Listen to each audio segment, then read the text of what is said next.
course, the mainstream attitude, this is just rubbish, this is just your brain on drugs. Well, Imperial College, they're now testing that view. And what they're finding is that these and something else, DMT, as I'm sure you know, Joe, is a very short-acting experience when you smoke it. It's about 12 minutes, maybe less. You're in there, you're plunged into a completely convincing, sometimes terrifying parallel reality. It's so confusing, you hardly know what's going on, and then you're out again. But you come out with a feeling that something's been downloaded to you. In Imperial College, they found a way to keep people in the peak state of DMT for an hour.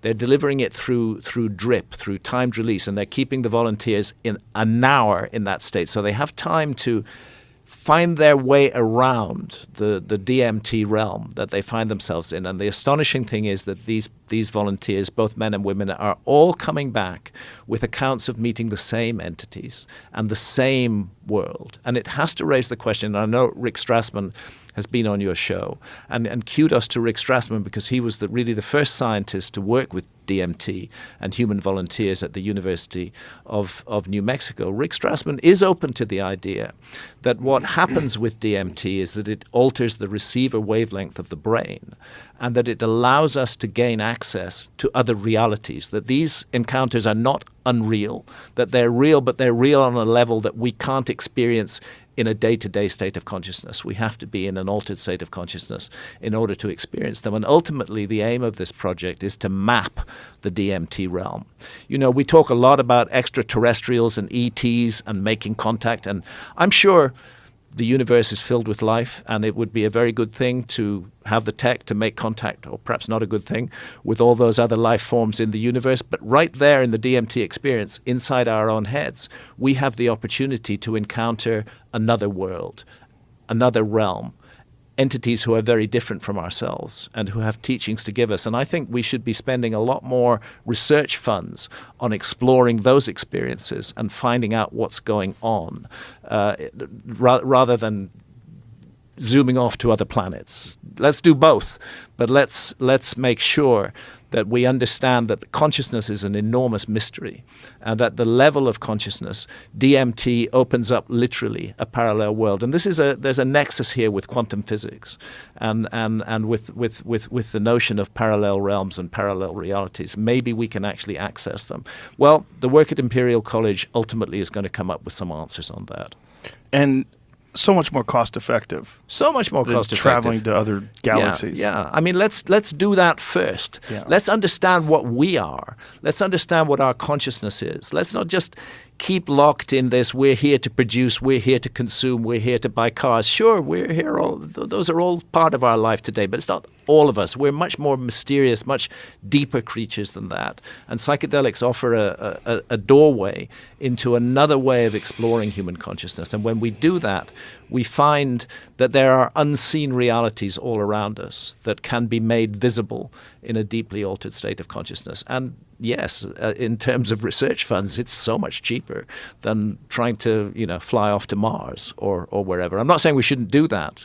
I'm just saying that if we're going to do that, we need to explore the mystery of consciousness. And if we're going to if we're seriously going to engage with the ET abduction phenomenon, with extraterrestrial, so-called extraterrestrials encounters, we must recognize that fundamental to this is consciousness.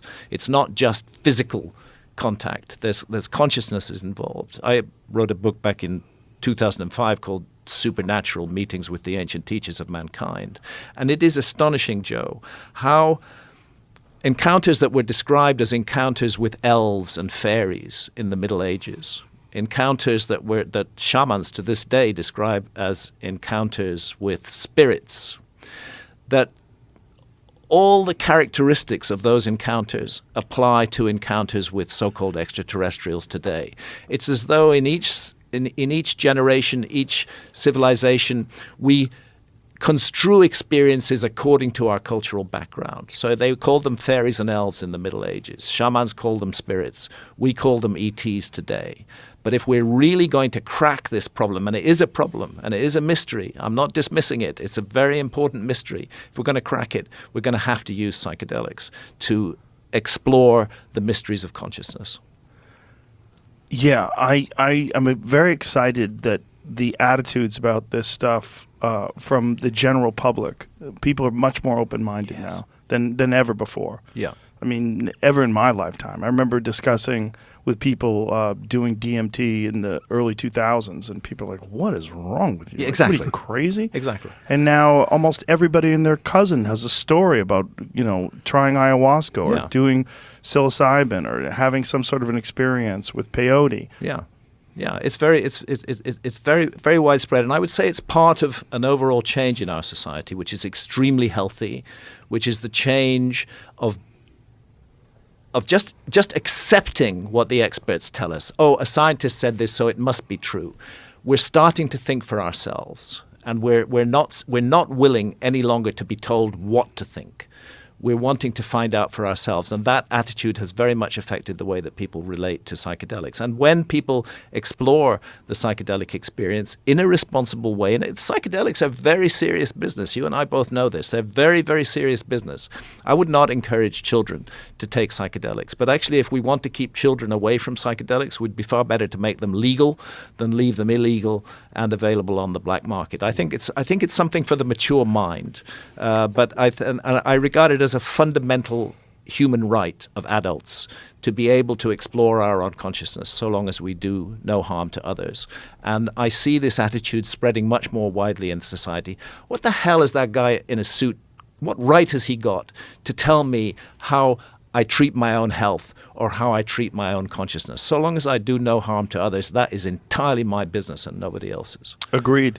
And if this is the source of civilization, or one of the reasons why people were able to think so creatively and create these incredible structures thousands and thousands and thousands of years ago, this all does coincide with this work about these apocalyptic scenarios that you guys are talking about, because if we don't have an understanding of how we got to where we were, and we also don't have an understanding that this can happen to us again, it's very possible for us to happen again. It is indeed possible for it to happen again. And in the 8th episode of Ancient Apocalypse, one of the scientists from the Comet Research Group makes that point, that the comet that disintegrated, that caused so much damage on Earth 12,800 years ago, its debris stream is still in orbit. The Earth passes through it twice a year. And in the next 30 years, we're going to be passing through a very lumpy bit of this 30 million kilometer wide debris stream that's called the Taurid meteor stream. We should be paying much more attention to that, because it's not doom and gloom, because